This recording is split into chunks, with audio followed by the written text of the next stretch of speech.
Je dirais, on passe directement au point suivant qui reste dans le domaine parlementaire. Et il s'agit de la niche parlementaire ELV. Et donc, on peut lancer peut-être un petit jingle pour se reposer 10 secondes les neurones. Comme, est-ce que tu nous lances la musique?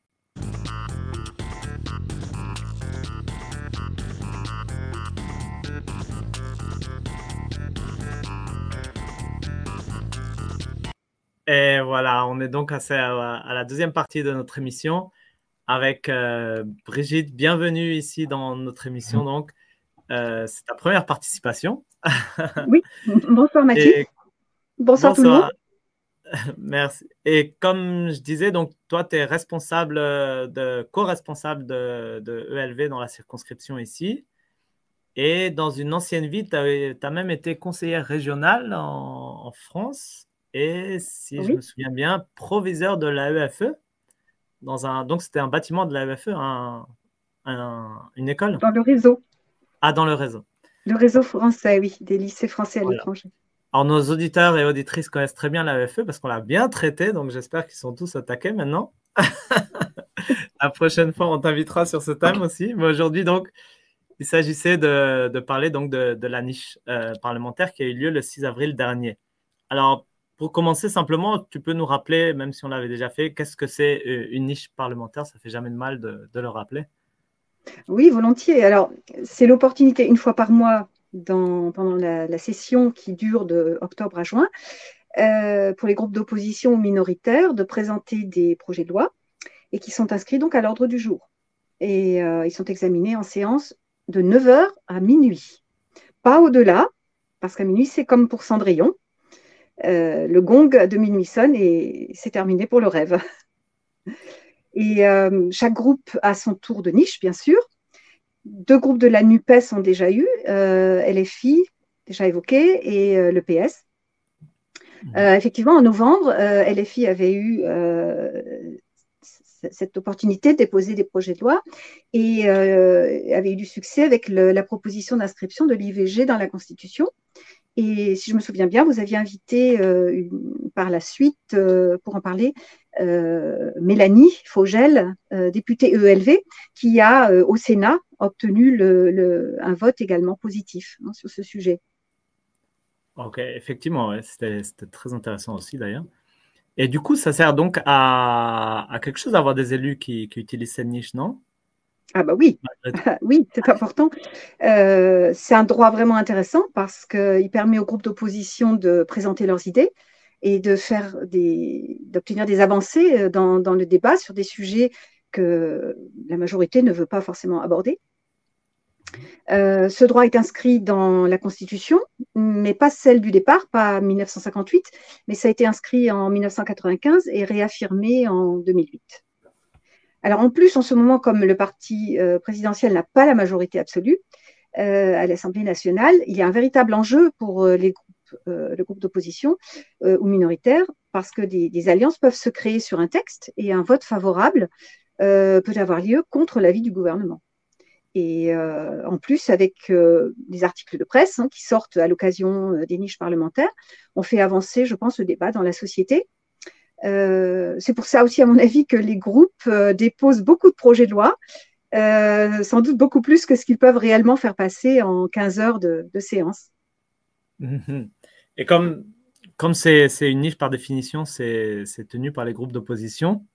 Donc en général, le gouvernement, ben, il s'oppose à cette opposition souvent. Et donc, comment est-ce que le combat a lieu, on va dire, dans l'arène alors dans l'arène de l'Assemblée? Alors, les tactiques de la majorité vis-à-vis de ces propositions et de faire de toute façon du travail de sape des textes, des masses d'amendements pour ralentir les débats, parce que ça prend vraiment du temps de traiter un amendement, et puis il y a le pour, il y a le contre, etc. Ensuite, on vote, et ça ralentit les débats, et ça fait en sorte effectivement on arrive à faire examiner le moins de textes possible avant minuit. Et ça, c'était exactement ce que la majorité, elle reproche toujours à l'opposition, non? De faire du travail de sape, et en fait, eux-mêmes le font, non? Bah oui, regardez ce que je dis, pas ce que je fais. Hein, c'est les choses, on peut les reprocher dans un sens, mais il ne faut pas les reprocher dans l'autre. Voilà, bon. Mais là, pendant la semaine du 29 mars, les textes proposés par le groupe écologiste pour la séance du jeudi 6 avril sont passés en commission et les députés qui étaient opposés aux propositions pouvaient effectivement les démonter, affaiblir le contenu avec le soutien de tel ou tel parti, suivant les alliances de circonstances, de telle sorte que cela n'a parfois plus d'intérêt de débattre et de voter un texte dénaturé. Et c'est ce qui s'est produit pour le groupe écolo, pour 2 textes en tout cas, qu'ils ont renoncé à présenter en séance. Alors l'un portait sur l'interdiction des publicités lumineuses et informatiques, numériques, pardon, et l'autre sur la reconnaissance en tant que crime d'État de la répression des Algériens à Paris le 17 octobre 1961. Donc le premier texte sur l'interdiction des publicités lumineuses et numériques coulait de source, car elles ne sont pas compatibles avec les impératifs de la sobriété énergétique, avec la protection de la santé publique et avec la qualité des paysages urbains.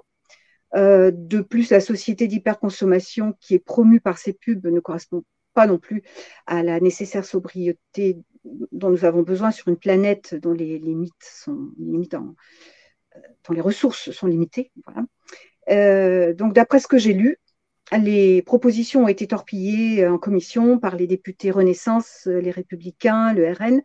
Ils ont repris les arguments du lobby du secteur. La seconde proposition de loi aurait eu très peu de chances d'être votée par le camp présidentiel, qui est en fait opposé à une reconnaissance de crime d'État. Donc même s'il y a eu en 2012 une première étape avec une reconnaissance officielle de cette répression sanglante par François Hollande, puis par Emmanuel Macron lui-même en 2021, l'objectif était aujourd'hui que le Parlement ajoute une portée normative à quelque chose qui était reconnu de manière déclarative par les 2 présidents. Mais voilà, le groupe écologiste a compris que ça ne passerait pas. Et finalement, ils ont tranché. Je crois que ça a été assez difficile, mais ils ont tranché, décidé de ne pas maintenir à l'ordre du jour. Alors évidemment, quand on lit les comptes rendus, on a presque envie de décerner des prix de mauvaise foi, parce qu'il y a des députés qui leur ont reproché d'avoir retiré ces 2 projets de loi, alors qu'ils avaient largement contribué à les rendre impossibles à voter. Voilà, bon. Okay. Et là, tu nous parlais donc de la préparation. Si c'était pas pleurer, on en rirait. C'est vrai que... Et ça, c'était la préparation en amont, donc. Oui, une longue préparation en amont. Voilà. Et pendant la journée même, donc finalement, quelles ont été alors les idées qui ont été portées par le groupe écologiste pendant cette niche? Alors, les idées que le groupe voulait porter étaient basées sur le constat que notre société vit sous l'impact conjugué de plusieurs périls climatiques, sociaux, sociétaux, et que nos vies sont déjà bousculées et continueront de l'être, et durablement. Donc, les députés voulaient, par la proposition, souligner l'urgence, la nécessité urgente d'agir pour protéger nos concitoyens, nos concitoyennes, pour leur permettre de répondre à leurs besoins essentiels et puis permettre d'entrevoir collectivement une autre façon de penser la société. Donc, pouvoir manger correctement, je les cite, pouvoir manger correctement et à sa faim, c'est essentiel. Garantir aux jeunes un minimum pour vivre est essentiel. Avoir un endroit où habiter, s'y sentir en sécurité est essentiel. Lutter contre les injustices climatiques, le gaspillage, la négligence, la mise en danger de notre environnement est essentiel. Et se reconnecter à la nature sereinement est essentiel. Tous les textes proposés correspondaient à cela et voilà, ils avaient comme but de nous protéger des crises actuelles et des crises à venir. C'était des textes qui voulaient qu'on ne laisse personne derrière nous et qu'on donne à toutes et tous des conditions de vie dignes et respectables. Donc ça, c'était le but. Et finalement, comment ça s'est passé? Comment se sont déroulés les débats et les votes? Oui, alors c'est mitigé, évidemment. Le groupe s'est concentré sur 4 propositions, finalement, en espérant les passer avant minuit. Donc là, évidemment, le classement est très stratégique. Alors, dans le passage, la journée a commencé à 9 h avec le projet qui a été intitulé finalement « Mieux manger ». Il avait été plus qu'un peu démonté en commission. Et c'est un texte qui avait bien sûr une dimension sociale, sanitaire et environnementale. En raison de l'inflation dont nous connaissons aujourd'hui les niveaux élevés, au vu de la situation de millions de personnes qui est fragilisée aujourd'hui, puisqu'il faut rogner sur les dépenses et c'est sur le manger, la qualité de ce qu'on achète, etc., que tout ça porte.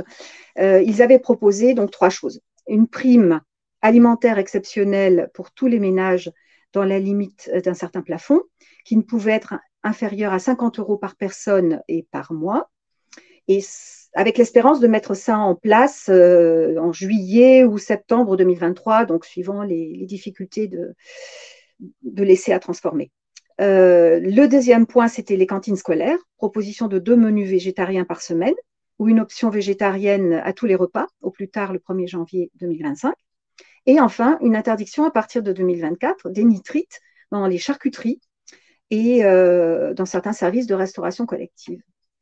Alors évidemment, le dispositif de prime alimentaire a été jugé trop complexe et trop complexe, et trop coûteux par le camp macroniste, qui assure que le gouvernement va lancer prochainement une expérimentation de chèque alimentaire très bientôt.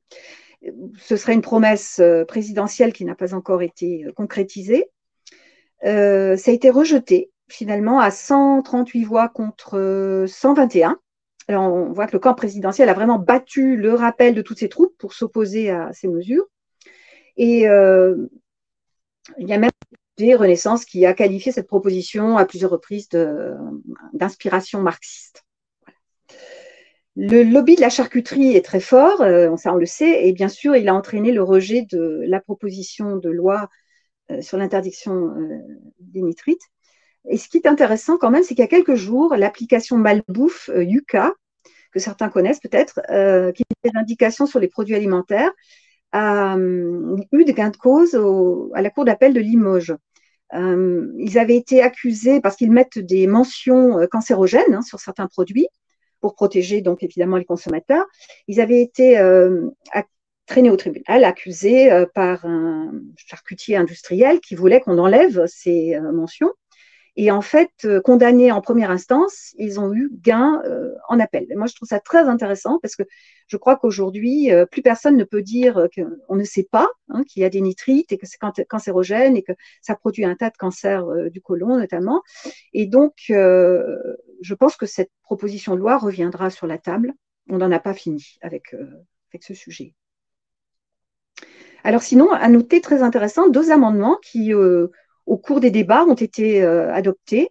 Un amendement qui a été proposé par les communistes qui crée un panier inflation pour les produits agricoles et alimentaires avec des prix fixés. Et puis l'autre amendement qui venait des rangs de LFI qui élargit à l'ensemble du territoire un bouclier qualité-prix qui existe dans les Outre-mer pour les produits alimentaires et d'hygiène dits indispensables.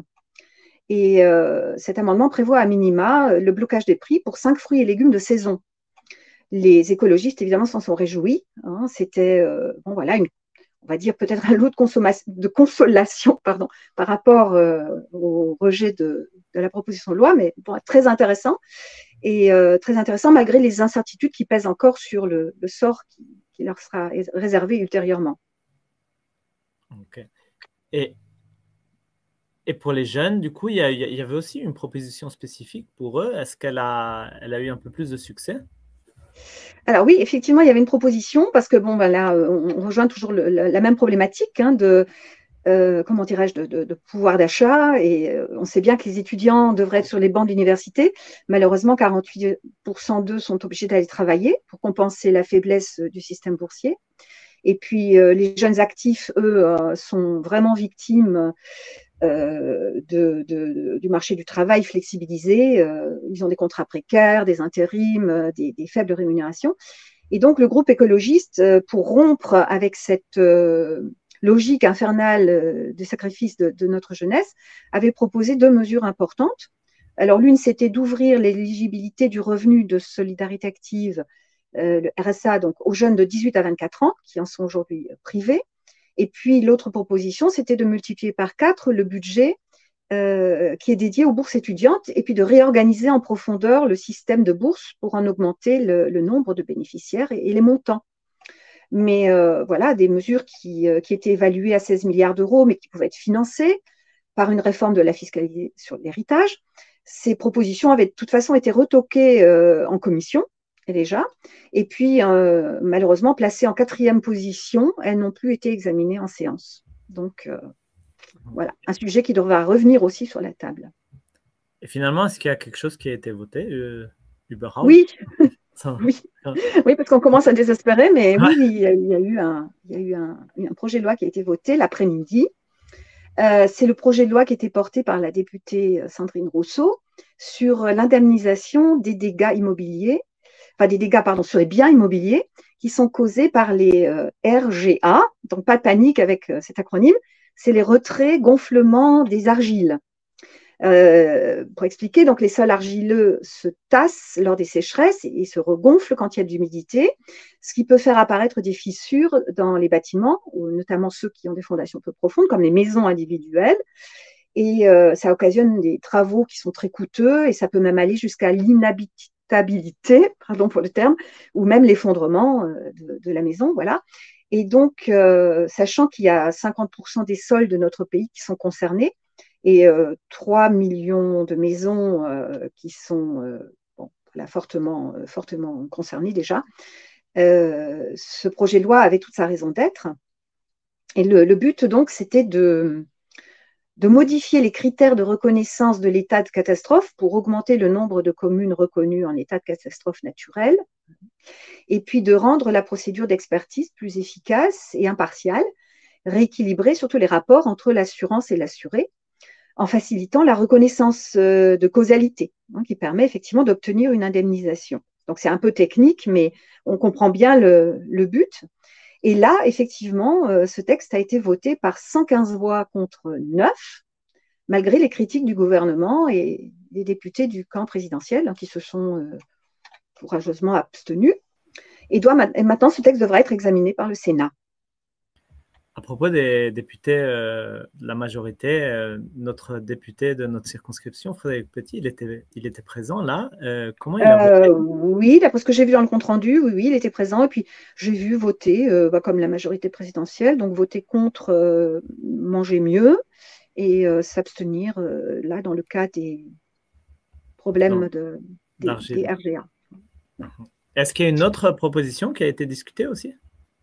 Oui, alors une proposition qui faisait polémique, évidemment, qui a été, à partir du moment où elle est passée en commission, c'est un sujet qui revient souvent, c'est l'interdiction des vols en jet privé. On en parle dans tous les pays, d'ailleurs.